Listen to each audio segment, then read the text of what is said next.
development in what has become known as Gamergate, an online culture war. Hello, and welcome to another episode of NeutralGood, a progressive podcast that dives into politics and gaming. The entire first season of NeutralGood is about hashtag Gamergate, so if you haven't gone back and listened to the other episodes, I highly recommend them. In the previous episode, we learned about the history and creation of Vivian James, 4chan's mascot, quote unquote, for the Gamergate movement. Vivian became a sort of pop culture icon across 4chan, and to this day, we still see her face in the thumbnails of YouTube videos expounding on the wild and wacky times that were Gamergate. If you'd like to listen to that episode and more, head on over to www.neutralgoodpodcast.com.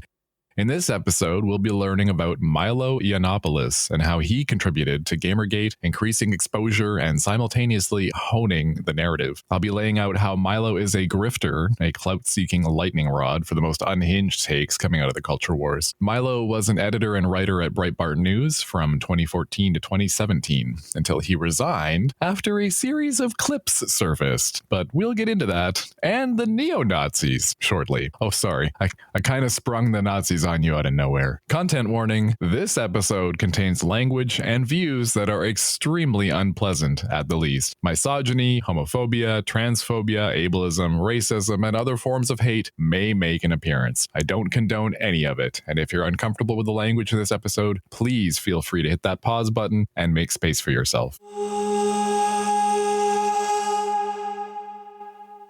Milo Yiannopoulos is, and this is the most boring description I could find, thanks Wikipedia, a British right-wing political commentator. His speeches and writings criticize Islam, feminism, social justice, and political correctness, which makes him sound like Ben Shapiro, but British, which he is absolutely not. As I mentioned in the introduction, Milo wrote for Breitbart News from 2014 to 2017. What is Breitbart? Let me read some names to you from the big word cloud of key influencers interviewed recently on Breitbart platforms. Donald Trump, Nigel Farage, Candace Owens, Josh Hawley, Mike Pence, Ron DeSantis, Jordan Peterson, Charlie Kirk, Greg Abbott, Sarah Huckabee Sanders, Ted Cruz, Roseanne Barr. Have I made an impression yet? I think the best description I could find was from Rational Wiki, which describes Breitbart as BuzzFeed for Nazis. Let's lay out some of the articles Milo's written for Breitbart News.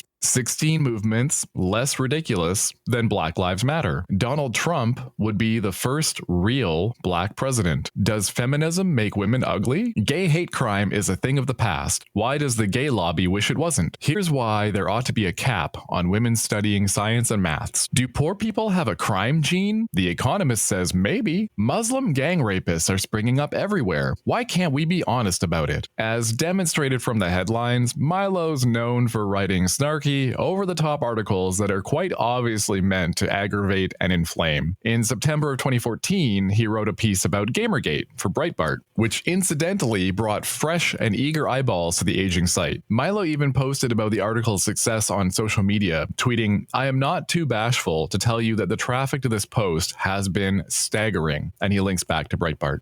In the article, Yiannopoulos has not so nice things to say about feminists, politically correct American tech bloggers, journalists, and specifically Zoe Quinn. I dedicated an entire episode of this podcast, this very podcast, to Zoe's story. So if you're interested in learning more context and filling in some of the backstory, then please check out episode 3 of NeutralGood. To sum up the Breitbart article, Milo mentions Zoe in 85% of the paragraphs, and it so plainly and ghoulishly, I might add, paints Zoe and SJW activists as the cause of this grassroots reaction from gamers, downplaying the harassment Zoe and others received, and even questioning their moral character. He even links directly to the Internet Aristocrat video that I covered in episode 2 of this podcast. While some may make the claim that Milo was simply covering the other less represented side of Gamergate and bringing light to the corruption in the media, the amount of time he spends writing about Zoe's apparent lack of game development skill is laughable and completely undermines his credibility. At one point, he even boldly writes a game anyone could have made about Zoe Quinn's game Depression Quest. Now, I'm not aware of any games Milo's released, but perhaps I'm too uncultured. It's very obvious in this context that Yiannopoulos is simply writing to his audience. That's been his modus operandi the entire time. Write inflammatory content, eschewing the truth, get clicks, earn clout. Because if I want to cry myself to sleep every night, I could just read my Twitter feed. No, I love it. I get off on it. I love it. You know, I give my trolls marks. But that's 10. you, and you're I'm a little special broken. kind of animal.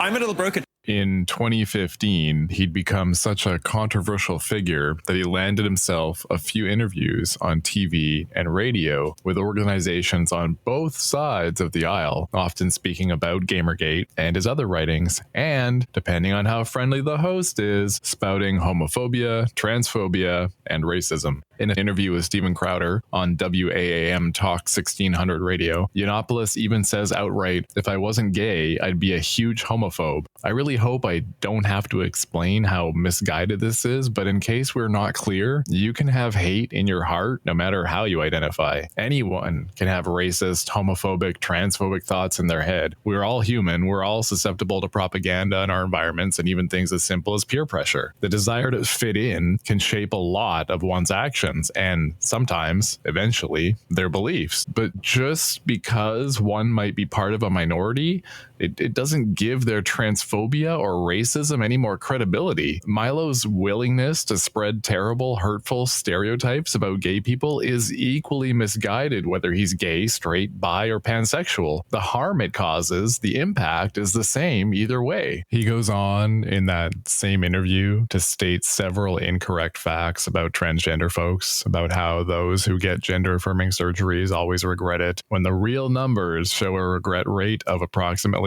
1%, and knee surgery clocks in at up to 30%. These statements can be easily fact-checked, but according to Milo, we live in a post-fact era now, so maybe that's how he lives with himself?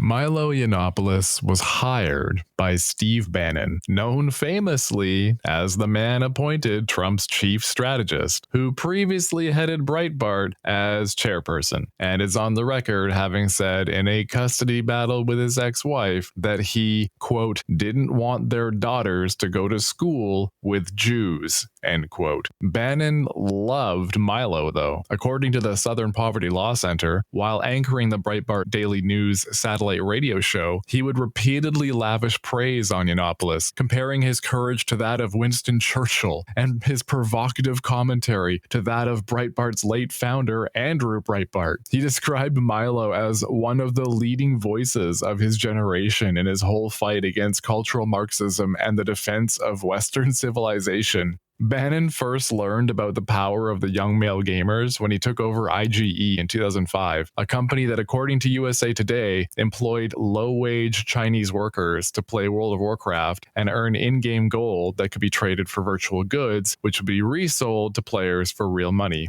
At the time of writing, World of Warcraft had about 10 million subscribers. Eventually, Blizzard shut down the Gold Farmers accounts, and IGE was sued in a class action lawsuit from players who said the company was substantially impairing players' enjoyment of the game. The success of the business didn't matter to Bannon, though. What did matter was the angry young male community that had formed on the company's forums. This was the pre-alt-right. In the USA Today article, Bannon says this about gamers. These guys, these rootless white males, had monster power. It was the pre-Reddit. It's the same guys who were later on Reddit and other online message boards where the alt-right flourished. When Bannon became executive chairperson of Breitbart News, he realized he could leverage Milo's connection to the younger generation of gamers, and is quoted in Joshua Green's book Devil's Bargain, Steve Bannon, Donald Trump, and the Storming of the Presidency, as saying, you can activate that army. They come in through Gamergate or whatever, and they get turned on to politics and Trump. It wasn't molestation. That's absolutely molestation. It wasn't molestation. It was perfectly consensual. I don't think it is when they're 14. When I was 14, trust me, I was the predator. In a wild turn of events, 3 days after a spicy interview with Bill Maher in February of 2017, a series of clips surfaced featuring Yiannopoulos allegedly stating to Joe Rogan that relationships between 13-year-old boys and adults can be, quote, perfectly consensual, end quote, and, quote, positive experiences for such boys, end quote. Shortly after which he resigned from his position in Breitbart, stating it would be wrong to allow my poor choice of words to detract from my colleagues' important reporting. And I wouldn't phrase it this way again, because it was not quite what I meant, and it was, let's say, incautiously phrased, to put it mildly. What I said was that relationships between older men and younger men, are a common function of gay life. And I think I said after a lot of drinks on a late night live stream, they can be hugely positive experiences. I shouldn't have put it like that. Later on in the same year, Milo would come under fire for collaborating with neo-Nazis in a trove of emails published by BuzzFeed News. In an attempt to take back the alt-right, Yiannopoulos planned on writing a big feature about the topic, and in 2016, he quietly reached out to several prominent figures in the alt-right scene for advice on what to write about, including people like Andrew Weave Orenheimer, systems administrator for the neo-Nazi website The Daily Stormer, Curtis Yarvin, whose nom de plume is Mencius Moldbug, and who founded the neo-reactionary movement, and Devin Saucier, whose pseudonym is Henry Wolf and helps edit the white nationalist magazine American Renaissance, and he even sent a copy to the alt-right writer Vox Day. Not only did he contact these folks, he went back and forth with them on edits multiple times. Milo eventually sends a copy to Breitbart's editor Alex Marlow, who specifically wanted the focus to be on how the alt-right rejected actual neo-Nazis from the movement. Ah, delicious irony. That piece is still up and available online to this day on Breitbart's site. The link is in the show notes for those of you with an iron stomach. Up until this point, Milo had been proudly gay, especially when it suited him politically. I'm a gay Jew, he explained to Kathy Newman in a Channel 4 interview in 2016, link in the show notes, alluding to difficulties faced in his life. His mother is Jewish, and he says he's a practicing Catholic. The cognitive dissonance of a gay man practicing Catholicism was even a hot topic during the 2017 interview with Bill Maher on his HBO show. But since everything is a spectacle to Milo, it's no surprise that he'd play directly into the absurdity of publicly practicing a religion that doesn't think he should exist. His articles about gay culture would be written from the perspective of someone with authority and experience, adding a layer of plausible deniability to his often bigoted jabs at common tropes he saw in the gay communities. Remember, this is the man who told Steven Crowder, "If I wasn't gay, I'd be a huge homophobe." This is important. We'll circle back. Hello, and welcome to the Church Militant Shop. My name is Milo Yiannopoulos, and I'm here with my co-host, Deborah Vaughan. How are you doing today, Deborah? I'm doing okay. How are you? I'm well. I'm happy because this is the first of our shows, and we're beginning today with, well, probably the most important woman in history, wouldn't you say? I think so. So in 2021, Milo's career wasn't doing so well anymore. This guy, who was Steve Bannon's protege and on track to be so much more, was now hawking religious tchotchkes. That's right, Milo Yiannopoulos is now basically an infomercial host for a religious version of the Home Shopping Network. Sections of very highly polished sterling silver. Mm-hmm. The chain also helps because the chain there kind of picks out the shiny elements. And this is another one of those things that has dimension in the fabric, although it's a more stylized. And now, foreseeably to smooth over any tension with the fundamentalists in the audience, Milo declared that he is, quote unquote, an ex-gay, telling pro-life Christian news website LifeSite, "I don't suppose I'll ever be brave enough to declare it a thing of the past. I treat it like an addiction. You never stop being an alcoholic." He claims to have demoted his husband to the status of housemate, demonstrating pretty obviously that all of this is still a bit to him. Next up, Milo Yiannopoulos. I want to spend a couple of minutes talking about the fact that he has come out and said not only that he is ex-gay, being a very high-profile homosexual man, but that also he is a Christian.